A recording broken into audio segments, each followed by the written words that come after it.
gentle and refined people, aren't we?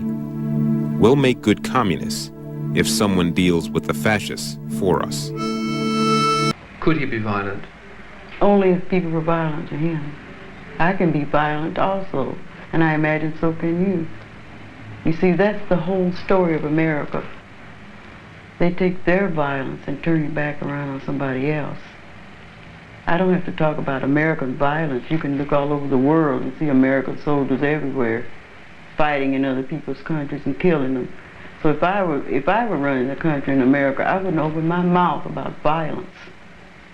As many people as they've murdered in Vietnam in the past 10 years, and they're going to talk about violence. As many black people that get killed every day in this country and nobody knows or cares, and they're going to tell me about violence. How they wiped out a whole nation of Indians, and they're going to say something to me about violence. I don't want to hear it.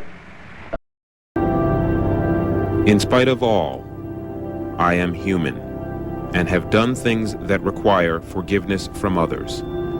I have transgressed against my fellows in moments of weakness and madness. I hope I can make it. George Jackson. In the fall of 1970, George Jackson skyrocketed to international fame with the publication of his book, Soledad Brother, The Prison Letters of George Jackson. By the next year, he was dead. I tried to get out. I went to school, program, but now on the side, I was studying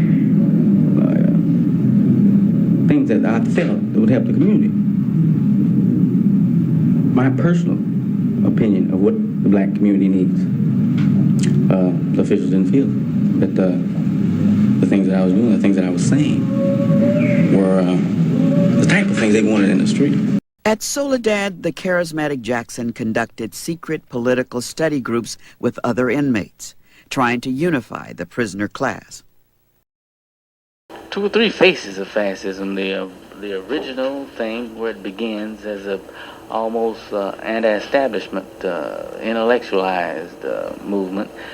Once it seizes power, its whole complexion changes into one of terrorism, the suppression of vanguard parties and demobilization of the lower classes. When it goes into its third state, as it has done here in the United States, I'm convinced that the United States has taken fascism to its apex. And we're in the third stage. We're living in the third stage here in the United States. And it's not necessary for the fascists to perpetuate themselves, to maintain themselves any longer with the out-and-out brutal force. The impressions that we get from the movies and from the propaganda system that fascism is a period of doors being kicked down and people being gunned down in concentration camps, that's just a transitory period of fascism. Once it's established itself and is in power securely, then the whole complexion of the movement changes altogether. They have then control of the mass opinion molding machinery, and the upper classes have their governing elites to affect their ideals and to perpetuate themselves. And what is the essence of fascism is counter-revolution. Any real opposition political activity that's going to prevail after the fact of the emergence of the fascist state has to be very, very subtle, and it has to carry a threat, a latent threat. Anything that we do that is really revolutionary is going to be contested. I can give you 1,000 examples. I'm talking about the obituaries, the Panthers, and all the others. I'm convinced that fascism exists in this country, and consequently, my political approach to antithesis after the establishment of the fact of fascism has to be a cultural revolutionary thing. You have too many convinced Americans. Americanism is fascism in itself, right from the beginning. But we have too many convinced fascists in this country who are willing to protect it to the death. how can we attack at the productive point? An attack, a simple, direct attack at the productive point at the plant. It's absurd. The interest is fortified. It's been fortified. Well, I was incarcerated under a wonder life, a term they called for, wonder life, where I could have done 1 year and been released. I've done 10. That's more time than anybody in the state has ever done on a wonder life. After the war, the consumer's market, the cornucopia of cheap, mass-produced, the flea market, that's part of the continuing basis of compromise. Some people's demands are being met, see? And they're convinced that the American way is the right way. As fascism emerged and advanced and took hold, it became impossible for us to use old methods. They're up on many.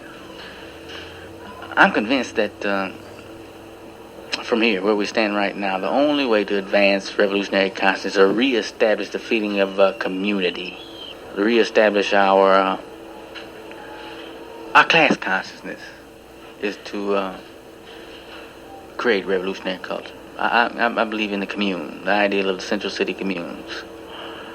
And through the communes, as we fill in vacuums that the power elite or the governing elite and the upper classes have left, as we fill in these vacuums and give people something to hold, something to defend, as we extend our programs into the significant areas, attacking property relations, we'll be striking two blows at one time. We'll be re-educating, as you emphasized. We'll be re-educating, and we'll be preparing the people to defend themselves. This is the whole thing about the people aren't ready. Now, it's presuming that the people aren't willing or capable or have enough brain power. You know, if they haven't the thought capacity to act in their own defense, and we counteract this by giving them something to defend, something to hold. And as our programs extend into the significant areas of property rights enjoyed by the fascists, then we'll be moving into military activity. For an example, I'll give you a brief example. What use is a rent strike if we allow the pigs to move in and beat everybody up and set them out on the street? You dig? You know what I'm saying? It's very simple to convince the people with our political elements that they should withhold their rent. There's a positive material gain for them to go along with the program, but we make no advance whatsoever in revolutionary consciousness and class consciousness, rebuilding of class consciousness. After the fact of fascism, it means that we have to first reestablish class consciousness, or revolutionary consciousness, or whatever you choose to call it. We have to reestablish the sense of community. Fascism destroys the sense of community, and among the lower classes, and then the upper classes, they strengthen their sense of community. The so-termed diversification of stock ownership.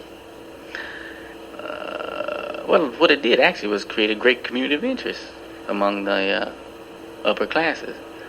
They are no longer interested in the survival of their one individual concern or firm. Fascism means that this upper class is now concerned with the general survival of the whole business system. This is a business-based elite, a business-based upper class. And they no longer compete with each other. They have a great community of interest. We have to establish a community of interest of our own from the bottom. Consequently, that means advancing along a cultural, revolutionary, communal form. And it makes a great deal of sense what Huey Newton and the brothers are saying. We have to prove to the world and to this country and to the fascists that the concentration camp technique will not work on us. That's our whole job right now. Later on, once out, it'll be a little different. Sentence 1 year to life. Term served 11 years, 7 months, 7 years in solitary confinement. 1 to life means the convict is eligible for parole each year, subject to the judgment of a parole board. Jackson was refused parole 8 times. January 1970. Charged with the murder of a prison guard. Future, if convicted, death row. With two fellow prisoners, Jackson allegedly killed a prison guard in reprisal for the shooting of other convicts. The three, George Jackson, Fleeta Drumgo, and John Cliché, became known as the Soledad brothers. The term Soledad brothers, get this clear, the term Soledad doesn't apply to us three only. You understand? It applies to all those brothers down in Soledad who've been making moves and who are working on the idea that concentration camps won't work on black folks and oppressed people here in the United States, that we're just not going for it. We're together. We're all together, all our cases together. And when you say Soledad brother, you'll have pictures on the wall of not just the three original Soledad brothers, but all others who've fallen into line. You understand? And it should be worked from there. Soledad brother means all those there in Soledad who participate and who are trying to break down that thing there. Pursue our present goal, you know, the proof that it won't work on us. In the future, when I get out, we go to a new level. That means liberation of political prisoners. Long live the guerrilla.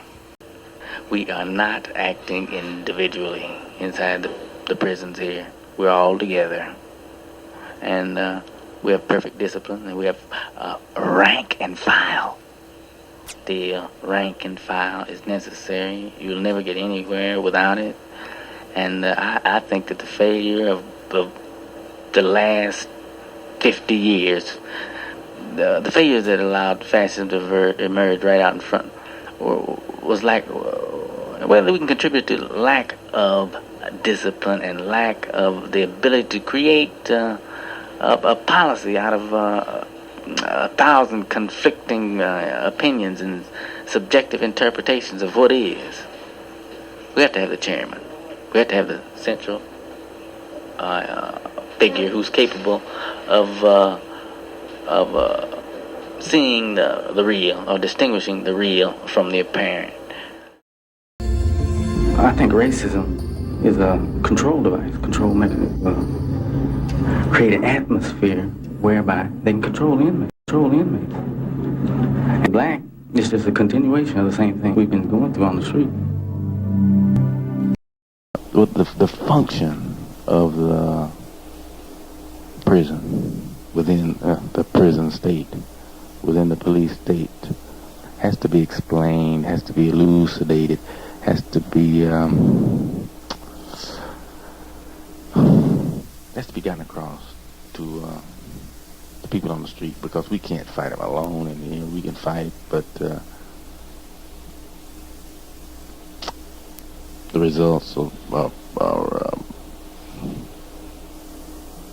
are usually not well, they're not conducive to proving our point, you know, that that this thing won't work on us. From inside we fight and we die, but that's not the point. The point is in the new face of war is to fight and win. Well, we've pressured the changes, really. They didn't give them to them because they wanted to. We forced the changes on them, and really it's tokenism, but we're going to take advantage of it. Any person on the street now can communicate and correspond through the mail with any individual inside prison. My suggestion is to bombard these prisons with clippings from papers, educational things, to help politicize the comrades who aren't yet relating. Any letter that comes in the joint here addressed to any individual will reach him, and political material, clippings, printed matter gets through now. I think it's important to bombard these places now with that sort of stuff. Bombard the mail. Send these comrades in here things that they can relate to, things that'll explain the situation. Ignorance is a terrible thing, and being cut off from the flow of the movement on the street right now is really detrimental.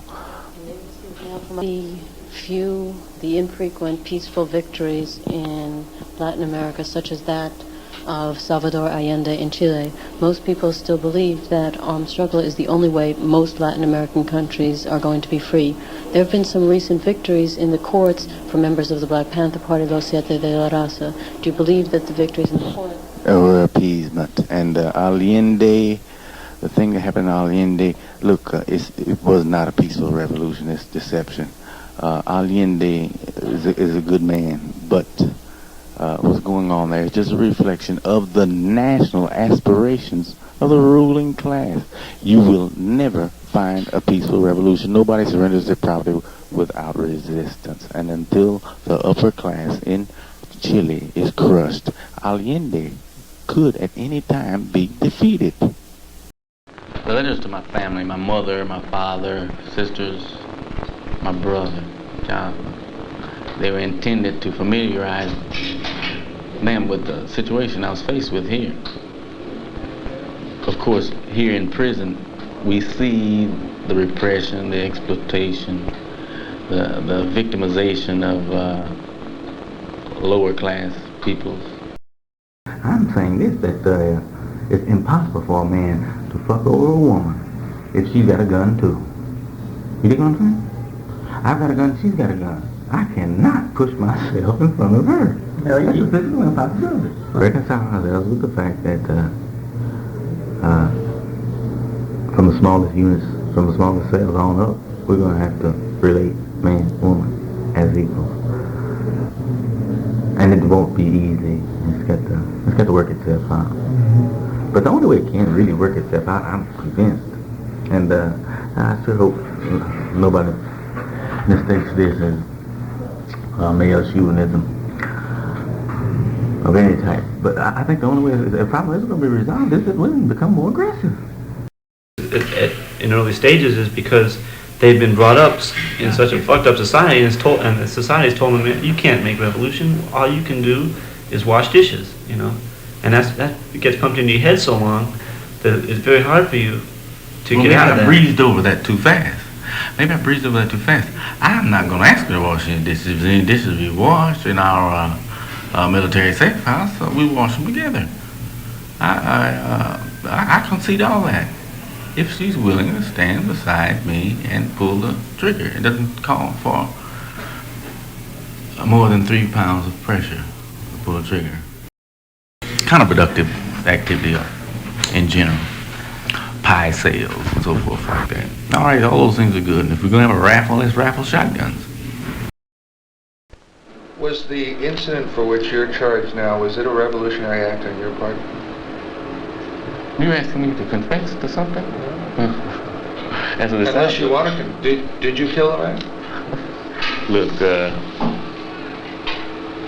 one of the most important elements of guerrilla warfare is to maintain secrecy. I've killed nobody until, it's been proven. And they'll never be able to prove anything like that. Published declaration and sent out notices to all the committees that from this point forward, they can operate, but they have to operate under the guidance and under the review of Central Committee of Black Panther Party. That's the only way, the only possible way for the centralizing, ordering effect to reach down, to the grassroots level. That's the only way to have it. How did hard two distinct entities, a political and a military thrust. One can't exist without the other. That's why, Che died in Bolivia because he couldn't get the political infrastructure that he needed to support his military thrust. But let's say with this last comment that perhaps the weathermen are viewing the world situation. Perhaps they're saying that the objective conditions may not be absolutely right in white middle class communities, but the conditions are right in the black community, and the conditions are right in the world. Several times, we knew that he wasn't going to get any justice in the court. It was just obvious the way they were treated. They were shackled. They were in prison clothes. Their hair wasn't combed. Their hands were chained. Their feet were chained. They were chained through their crotch, around their waist, and they had steel leg guards. Legal proceedings seemed to drag on endlessly, getting nowhere. In anger and frustration, George Jackson's 17-year-old brother Jonathan walked into the Marin County courthouse where 3 black prisoners from San Quentin were on trial. He threw them some guns and with their help took the judge, a district attorney and some of the jury hostage in an attempt to ransom his brother.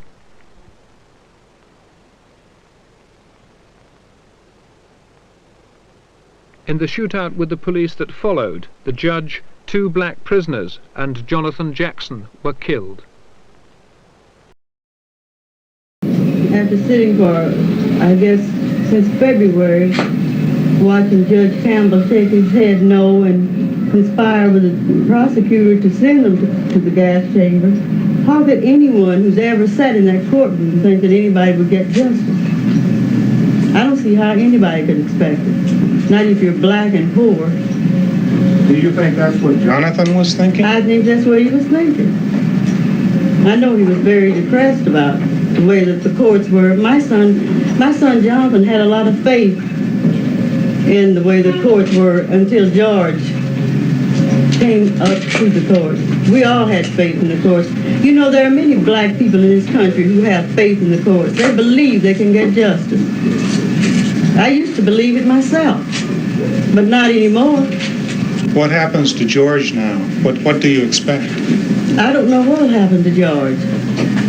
I hope that people who think and people who try to realize what's been going on, and many people who have been going down to Salinas know what has been going on. He was a gentle person. He was always gentle and kind, and he liked people. And he never felt that people didn't like him. That was the sad part. He always felt that people liked him, and when he ran into anybody who didn't, it really upset him. And he loved his family, and it always upset him because that George wasn't around. For 10 years of his life, since he was 6, he hadn't The only seen view George that he outside. saw of his brother was behind bars or in some waiting room with crowds of other people around. And to have to grow up like that, a male child have to grow up like that, it's terrible. I think I would be the first to know if there was. I'm saying that there was no conspiracy, that Jonathan, a 17-year-old man-child, was working according to the dictates of his own mind.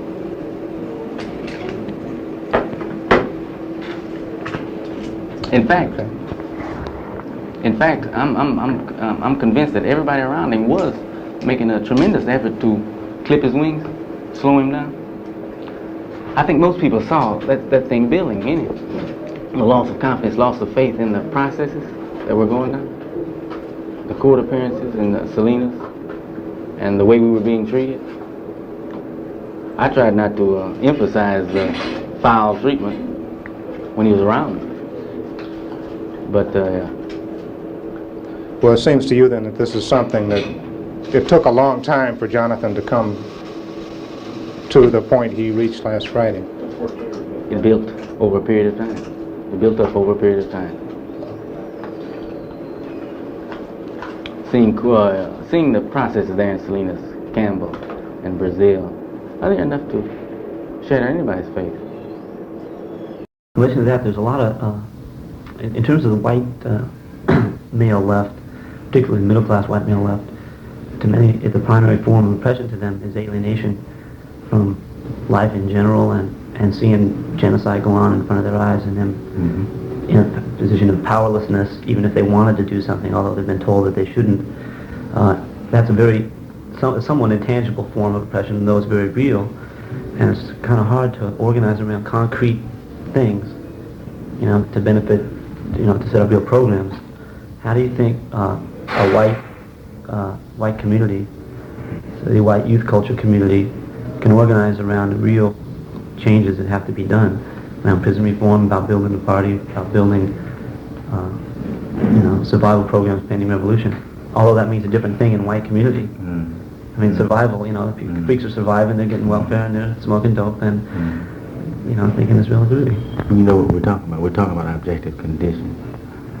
And what you're saying is that the objective conditions in the white middle class aren't correct for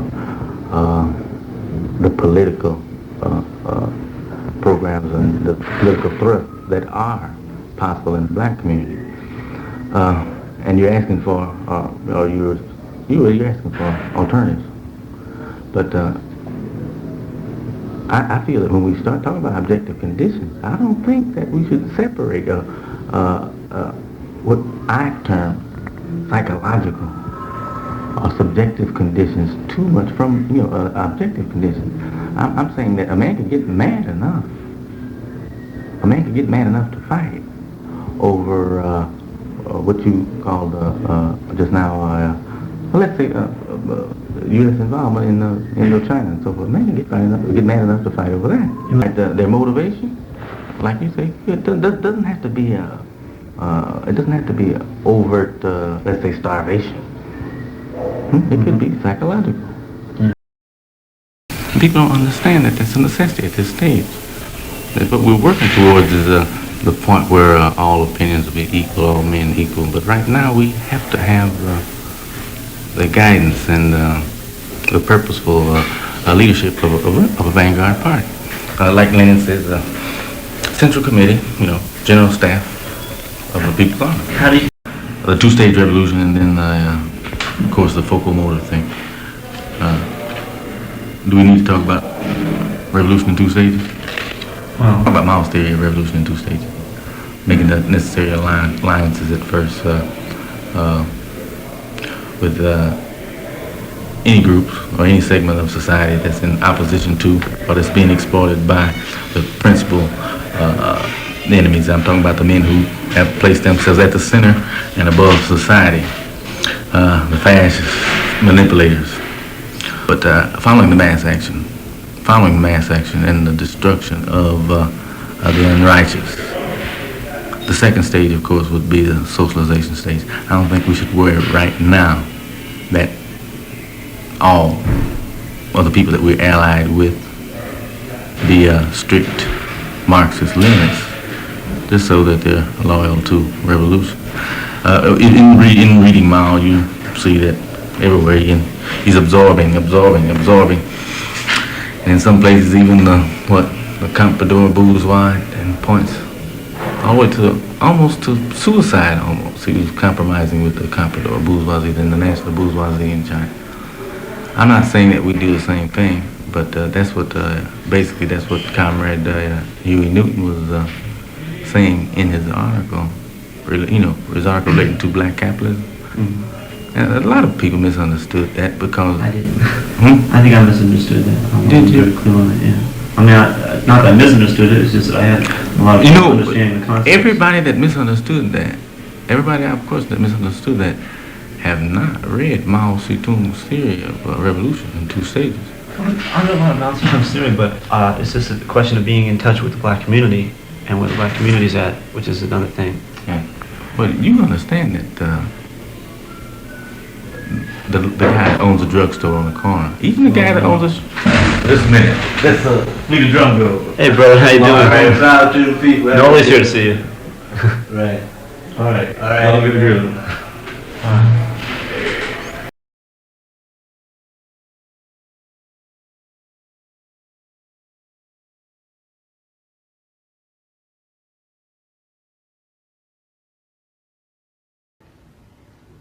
An empty bed, tears are shed. No more sun after I'm gone. My family cries. Their love has died. My friends are there. Death is the air. My chains unbound. I'm put in the ground. Everybody's sad, but I'm glad. It's lucky me because now I'm free.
I'm by nature a gentleman. I love the simple things of life, good food, good wine, and expressive book, music, pretty black women.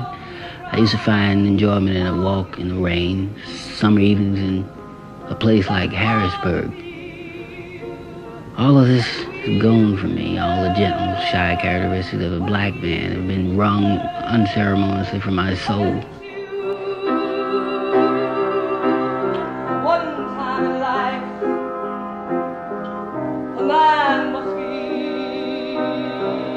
Whatever